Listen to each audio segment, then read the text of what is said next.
a young man. I just finished school. I didn't work in my life. I finished high school, I did 1 year economics, and then I went to the army. In 1971, when I finished my military service, it was May. When I decided to come to Australia, I went home one day and there was a yellow envelope on the kitchen table, and my mother was crying. She was in tears. And I said, "Mom, what's wrong? What is it?" And she says, "What's this paper?" She opened the envelope, and she read it was the paper from the Immigration Department of Australia, giving me the green papers to come to Australia as a migrant. Yeah. So, and she wasn't very happy at all. And for 6 months before I came to Australia, she was crying every day, trying to convince me not to come to Australia. But I made up my mind. Even thought I had an agreement with my friend Socrates that we were going to do a supermarket. I thought I have to go to Australia and try my luck for 1 year. As a young man, I didn't listen to my parents. I didn't hear anybody. My mind was made, and I arrived in Australia. So in 1972, I came to Australia.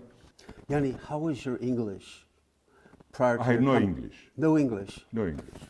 I only learned English from American movies, bits of pieces. Yeah, that was a big problem and I faced it many times in the first 2 or 3 years at least. And I was called woke many times, and yeah, but that's part of life. And back those days, it was like that. Yeah. And then I came to Coober after a week in Melbourne, and the first 3 months, if I wasn't stubborn and proud, I would go back. Yeah, it was, for me, it was a place that I never imagined that I would be making a living out of and working in conditions like this. But as a young man, you adjust, and I did adjust, and I became tough and rough, and I followed the rest of the boys. And I worked for 3 years with the motor winch and the buckets, and fill it up with shoveling. Yeah, and we used to take 4-shot auger. The shot we finished in an hour. We were competing. End of 1973, beginning of 1974, we found some money. I got $14,600 and something in my share. Was good money back then. Yeah. You could buy a house in Adelaide. I kept my promise Yeah. to my parents. So I went back to Greece, and I stayed there with them for a month. I really wanted to come back to Coober, as much as I hated to begin with. I came back and I thought I'm going to find, seriously, back then I thought that I'm going to find opal every year. I didn't believe that opal is going to escape me. But that was the biggest share that I found in 7 years mining than I did after I came back.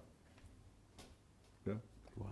Always bits of pieces here and there, just to survive. And I always kept, when I came back and a few years later, when I started speaking English better, I got a job as a barman, I got a job as a waiter, I worked hard to survive. And then I met Christina, and then we had the kids, and life continued.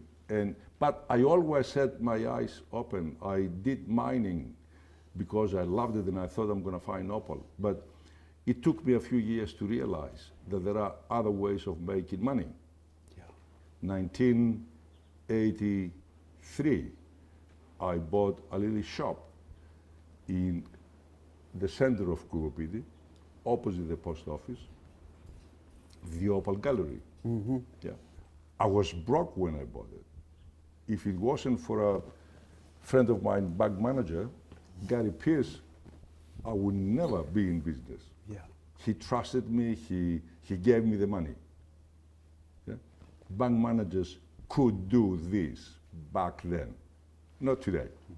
And the Opal Gallery was the beginning of my business career.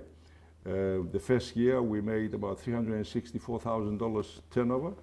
The Greek community back then, it was huge in Coober, the biggest minority group. And it was from the mid-70s to when I opened the shop, some families were trying developing in Coober, because prior to that, they were, you remember, Kenneth, they were like men's town. Mm-hmm. We used to go to Acropolis restaurant, it was only men. That's right. Except tourist women, local women, they will never go there. No. Because it was a men's town. We used to go Tuesday and Friday nights in the Opal Inn. And we're mostly young people from 19 to 25 in the 70s. I had in mind, and I saw Umuna Opal Mine and Museum. Back then it was just the back and very small. And I loved the place when I saw it first time. And 2 years later, we saw Umuna Opal Mine on public tender. And we were the successful tenderers. Some of my Greek friends, they thought that I'm totally crazy because I'm going to lose my little house and, you know, like what I'm going to do. And but I believed in that, and Umuna Opal Mine and Museum, right from the beginning, was a very successful business. In 2 years' time, we were in a totally different level business-wise. And then, like in business, I got, like, in the 90s, I opened a shop in Adelaide because I believed I have to be the best in Stewart Highway. So you start in Adelaide, you go in Coober. I made an agreement with the corporation that was running the complex in Ayers Rock, Uluru, and in their best hotel, Sails of the Desert, I set up an Opal shop. And then I opened a shop in Darwin as well, with Nick Panas as a partner in the shop. He never looked back. He still lives there. Yeah. And the business in Darwin did quite well. We bought the property that we have in the shop, and and that time, in 1990, I had Kipro asked me to do a partnership to do the Shell service station. Yeah. And we were friends, and I built that, and he was 30% partner, and I was 70% partner in that complex, which I sold about 13 years ago, all to his family. And I sold that because about 15 years ago, Nico, my son, was an adult. Now he's 43 years old, and he came in Coober to give us a hand in our business. After his studies, he came up here. We asked him to come here, and he says, I come for 5 years to give you a hand. He stayed with us for 7 years. And then he decided to go. Meantime, before he left, we started thinking of international trade in the opal business. And that was a good turn that we did. And then with Nico, in all this, we concentrated in perhaps developing the international trade. We did, for a few years, we did trips in Germany. Yeah. We went in Beijing. We did Hong Kong shows. And of course, Tucson, Arizona, yeah? The biggest show in the world. To this day, we are very happy to visit Tucson, Arizona every year. And then 8 years ago, I decided to sell Umuna Opal Mine and Museum as well, because it was, I started calculating life differently. Christina didn't want to be here, so she wanted to go away. And I decided that it's like life after business as well. I thought that I could retire. Never happened. It will never happen. Now I know it will never happen. Someday they're going to find me dead in the office, or I hope it's in one day in bed they find me dead. That would be the best death I wish to have. But yeah, I'm one of those people that I can't stay still. I have to do something. My head has to work. My body has to move. I think back now and I think that it's not because I was successful, but I think it was a very good thing for me, for myself, for developing who I am.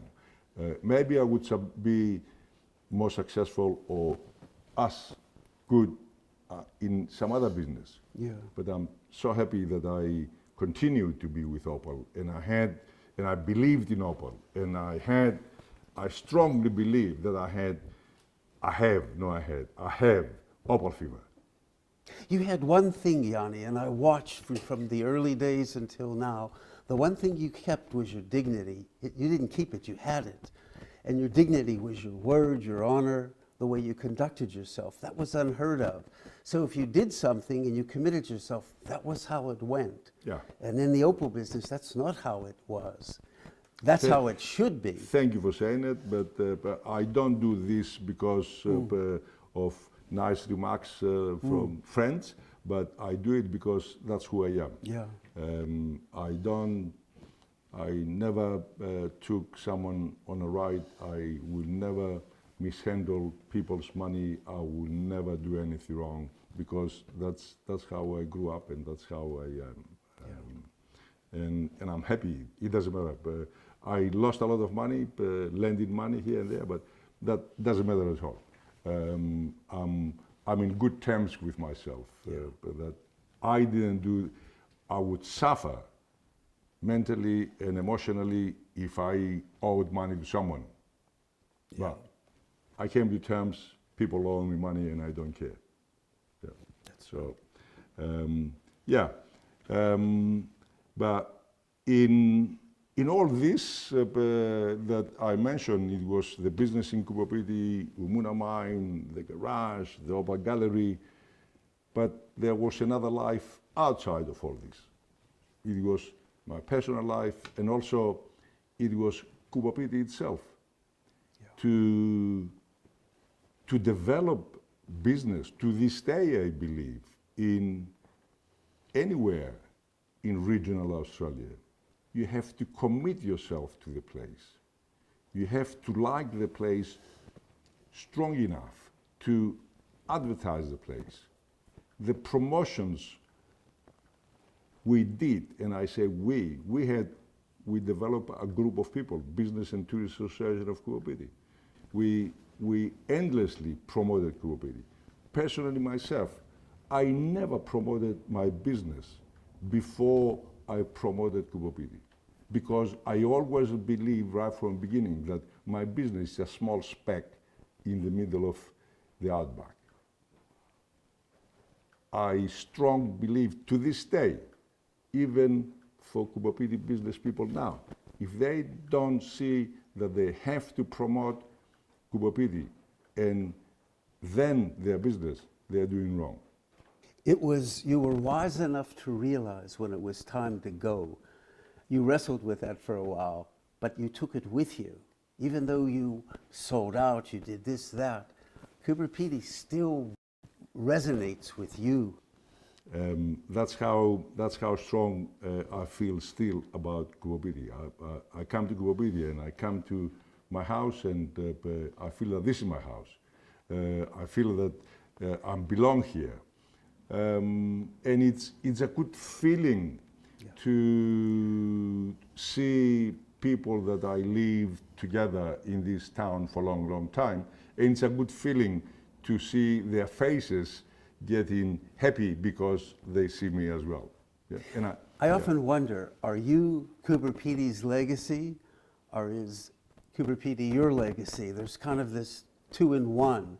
You really are one and the other. You were here at the beginning towards the end. I'm so happy in the position that I am. I feel excited still to be here, and I wish Coober Pedy to go further. Yeah, and I hope somehow one thing that I will still try to do is try to think how we could perhaps bring new people in town. Yeah. Coober Pedy needs new blood. Coober Pedy needs younger people, especially in opal mining. In mining, I only stopped mining a couple of years ago because my mining partners, they got old. I had to stop because reality is this. Less and less people in Coober Pedy, where I'm going to find mining partners to go over there and dig and find opal. Yanni, I don't think you were mining to find the opal. The passion was there. You didn't need the mining. You had everything else. Yeah, 100%. So you kept that going, not for the money. You kept that going. The last quite a few years, I did it for Mina and George. Yeah. Anyway, it's been the opal business. It's been my business. It's been my life. I haven't done anything else except opal. Yeah, I've been all these years in Australia, except the part-time job, a few hours a day to survive as a barman or as a waiter. I haven't done anything else except mining, opal business, wholesaling opal, retailing for almost 40 years. Yeah, and now just wholesaling in the international market.